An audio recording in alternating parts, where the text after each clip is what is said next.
Welcome to another classical edition of Murdoch's Music Minute. Today I'd like to take a look at the man, the composer, without whom we wouldn't have Mozart and also no Beethoven, at least not in the musical form that we know them. And the guy I'm talking about is Joey, Joseph, or in German, Joseph Haydn, or maybe English speakers say Haydn. I'm not pretty sure. In German, it's Joseph Haydn. So for that, let's see what's up in Brussels.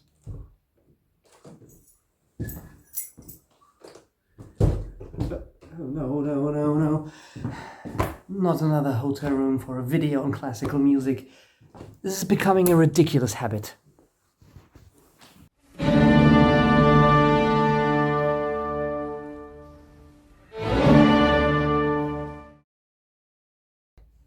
Okay. The coffee here is better anyway. So, what is there to learn about Joseph Haydn, the composer who also unknowingly wrote the German national anthem and who lost his head a bit after his death? So now we are definitely leaving the Baroque era and enter into the Viennese classical era of music. So the kind of classical music that people probably have in mind when they hear the term classical music. And Haydn was one of the main pioneers to develop those styles that we associate with classical music today. He was born on the 1st of April in 1732, and maybe this also had an influence on his character, because by peers he was usually described as a humorous and very kind person.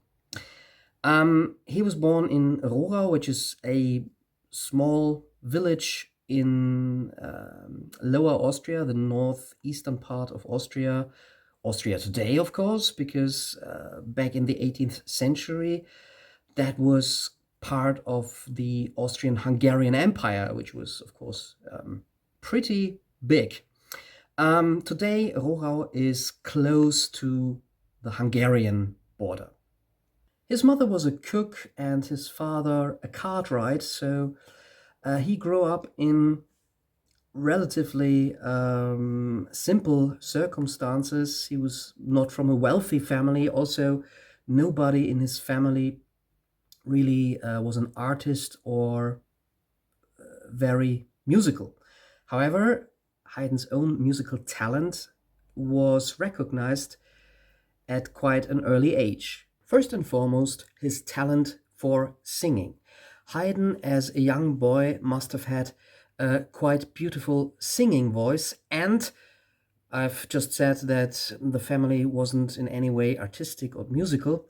However, allegedly, his father played the harp, and they would do sort of little house concerts, little family gatherings where they played. And this was the first time that Haydn's musical ability and talent was noticed. When Haydn was sent to the neighbor village to school, his teacher, Matthias Frank, not only taught him the basic school knowledge every boy had to learn, but he also fostered and supported Haydn's musical education, because Frank also was the leader of the school choir. Frank was a great lover of music, also was caught cheating at cards or some other game, so apparently he sometimes had troubles with the police, but that notwithstanding, he also founded his own little orchestra, and allegedly, according to some sources, one day the timpani player just died, and Frank simply took young Joseph Haydn as his new percussionist. Now, at that level, Haydn probably never would have gained any fame as a composer. He never would have gotten the chance to progress as a musician. However, Georg Reiter, the court Kapellmeister from Vienna, traveled through the villages, and he was told that the young Haydn had a great talent, a musical talent, and also a very beautiful singing voice. And Reuter listened himself and decided or offered to take Haydn with him to Vienna, where he should become a singer in the choir at the famous Stephansdom. And so Haydn came to Vienna as a boy, the center of music already back then in the 18th century. As a choir boy at St. Stephen's Cathedral or Dome, Haydn wasn't only singing, he was also schooled in Latin and mathematics, and the children, the boys, were trained in playing the cembalo, for example. Living conditions, however, were also poor. The food was often insufficient. The buildings where the choir boys lived were in a rather poor state. And, well, of course, with time, Joseph Haydn got older and also his voice dropped. With his change of voice, he was, of course, no longer of use for the choir, and he was, well, practically dismissed at a young age without any income or money at his hand. And so a number of very hard years began for Haydn. He started composing first pieces, but of course that didn't make him a living. For a while he became the servant or assistant to an Italian composer, Nicola Porpora.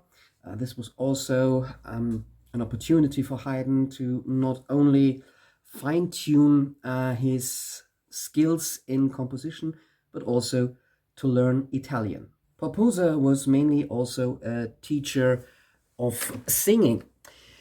Haydn began to compose his first string quartets and also his first opera during the time with Porposa. Haydn also began to intensely study the works of Carl Philipp Emanuel Bach, son of Johann Sebastian Bach, and the theoretical treatise by one Johann Mattheson, a German music theorist and critic. Haydn then continued working as a rather poor freelance musician. He came to Vienna and started giving piano lessons to a young lady called Mariana Martinez. She was 10 years old at that time and later on became a composer herself. In 1758, Haydn finally managed to gain his first important or substantial post. He became the musical director at the court or the castle of the Count Karl von Morzin in Pilsen, which is in today's Czech Republic. During his time there, he composed his first symphonies for the small orchestra of the Count.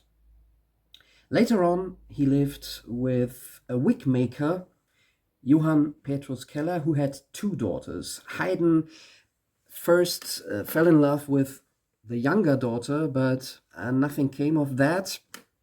Apparently, she was meant to be sent to a cloister, and eventually in 1760, Haydn met the older daughter, Maria Anna Theresia Keller. Unfortunately, this was not a happy marriage.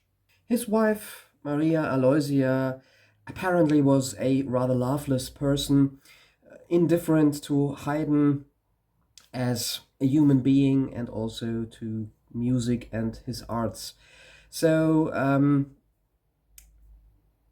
however, as a devoted Catholic, separating or a divorce was out of the question for both of them, and it's been said that they both took lovers and had various affairs.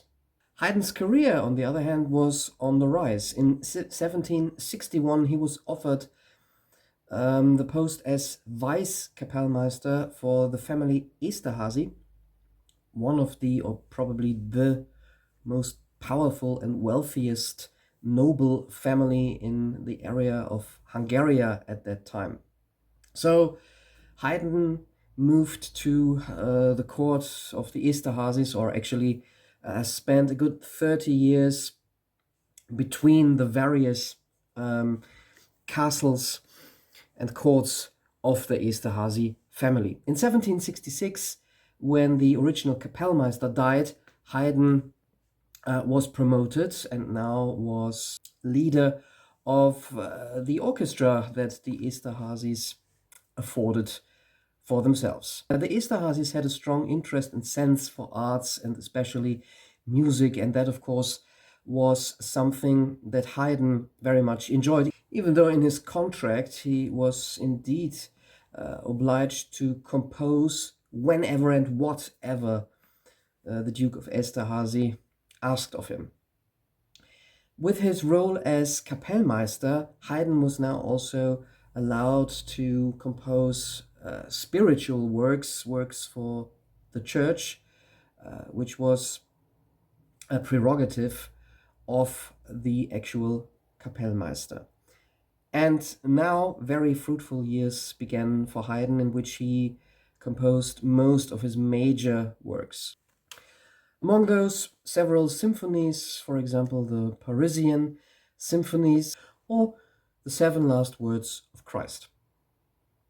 During that period, Haydn also became close friend and admirer of Mozart and vice versa. Both also were members of the same Freemason lodge, which Haydn joined in 1785. He started a long-lasting affair with the Italian singer Luigia Polselli. Maybe they even had a child together, but this has never been fully confirmed. Haydn, who must have been a humorous chap, sometimes used his music also for little humorous experiments or almost musical pranks. One example is a symphony that he wrote during his time at the Esterhazy court, the Symphony number 45, also known as the Farewell Symphony. The reason for that is that in the last movement, the orchestra becomes smaller and smaller, with players literally leaving the stage, so that at the end of the last movement of this symphony, you only have a couple of strings left. This maybe also was meant as a sign, as a kind of strike of the orchestra players, in order to signal to the Duke of Esterhazy that they actually were missing their families. You have to bear in mind that the orchestra had to travel with the Duke the entire season between his various castles. The castle Esterhazy was the biggest one, built like a little copy of the French Versailles, and of course a lot of musicians were missing their families. Also, his symphony number 101, fittingly entitled The Clock, uses rhythmical and musical elements that seem to mimic the ticking of a clock. But this can also be read as a more serious content, namely as a kind of memento mori, symbolizing the passing of time for every human being. Such as Haydn's friend and admirer Wolfgang Amadeus Mozart, for example, who died at an early age in 1791, long before Haydn himself, which caused substantial pain and grief for Joseph Haydn. Around the same time, the Duke, Nikolaus Esterhazy, also died, and his successor no longer wanted to spend money on a permanent or resident orchestra. Maybe also he wasn't too interested in music, which ended with Haydn being, well, not really dismissed, but rather sent to retirement. Haydn, however, had in the meantime gained quite some international reputation and received an offer to travel to England to perform his famous symphonies over there and also maybe compose some new works. The audience celebrated Haydn as he already was a famous and popular composer there whose works were frequently performed in England. And during his visits to London, Haydn wrote some of his best known symphonies, most notably the London Symphonies, the Military Symphony, and the famous Drumroll Symphony. During those years, Haydn also started to incorporate popular melodies from folk tunes into his symphonies, the works that he composed while in England. Haydn returned from Great Britain in 1792 and was approached by a young Ludwig van Beethoven who wanted to become his student. Haydn accepted and was very impressed with Beethoven's skills. And Beethoven followed Haydn to Vienna, where in the meantime Haydn had bought a small house in what was then still a suburb in the outskirts of Vienna. Nowadays, it's a quite popular and commercial district of the city. Haydn was now between 66 and 69 years old, but still had some of his most important works in him. He composed during that time, he composed his two famous oratorios, The Creation and The Seasons. Haydn died in 1809 at the remarkable age of 77, remarkable at least for that era. And it was briefly after Napoleon's troops had invaded Vienna.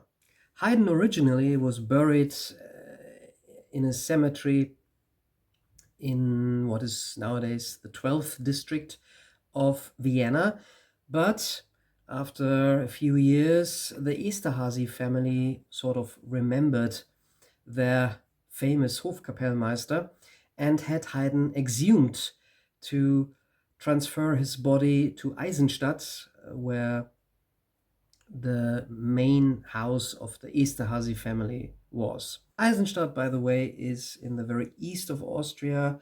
It's a very nice little town. There's quite a curious story about this transport of Haydn's remains, his body, from Vienna to Eisenstadt, because when they opened his coffin, the skull was missing. It turned out that apparently secretary of the family Esterhazy had somehow bribed the grave digger to remove the skull. It's not exactly clear why. Probably this man, this secretary, was interested in what I believe was called phrenology, so the study of skulls in order to gain an insight or make assumptions about intelligence and character of a person. Of course, nowadays, completely unscientific. The story around Haydn's skull is quite confusing, and for a while there were fake skulls around that were thought or claimed to be Haydn's original skull. However, finally the skull was found, and in, I believe, the 1950s, indeed made its way to Haydn's final burial site in Eisenstadt. Haydn, as mentioned, has been described as a very kind, gentle person with a strong sense of humor, also some sort of practical humor. Already as a boy, as a choir boy, he apparently loved very silly pranks. He was rather of small stature and probably not the most handsome of men, because he had suffered from the smallpox at a rather young age and was left with a lot of scars in his face. What's more important, however, is his influential role in the development of the form of the symphony and the symphony structure, and also the further development of some other styles such as piano concertos and string quartets, for example. Haydn's approach, especially in symphonies, was for the time quite revolutionary. He did something with tonality and chord progressions. I don't want to dive too much into music theory here, also because myself, I'm not an expert on that, and I would probably tell you a lot of half-baked nonsense. However, what we can say is that Haydn is indeed more or less the father, or at least one of the pioneering figures of classical music of the 18th century. So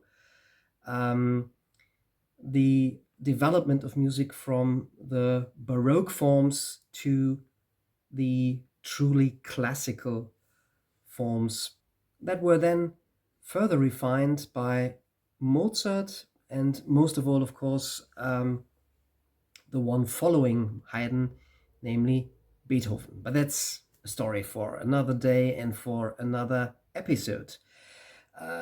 So much about the quite interesting biography of Joseph Haydn.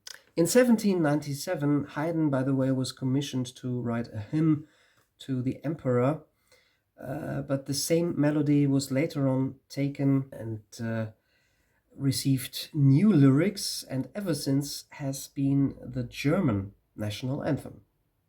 The sheer number of Haydn's works is impressive. He has composed at least 107 symphonies, a few operas. A lot of those, however, are lost, and we only have their titles. Various masses for church music, 4 oratorios, several solo concerts for organ, violin, piano pieces, chamber music. In chamber music alone, almost 17 string quartets, piano trios, etc., etc. I could go on for several minutes, but I think you get the best impression by listening to a few samples. So here, finally, are 10 hot Haydn moments in classical music.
switched from coffee to tea in the meantime. I hope you enjoyed this little glimpse into the genius of the composer Haydn. If I will ever continue my classical music series, I can promise you that we will stay in Vienna for a bit because, yeah, he's already been mentioned. He was good friend of Haydn, almost 20 years younger than him, or over 20 years younger than him, I believe, but died a lot earlier. Mozart is next in line, and then maybe also Beethoven will be knocking on my door. Stay tuned for that, or maybe check out some of my more rock and roll videos on this channel. Thank you, and till the next time.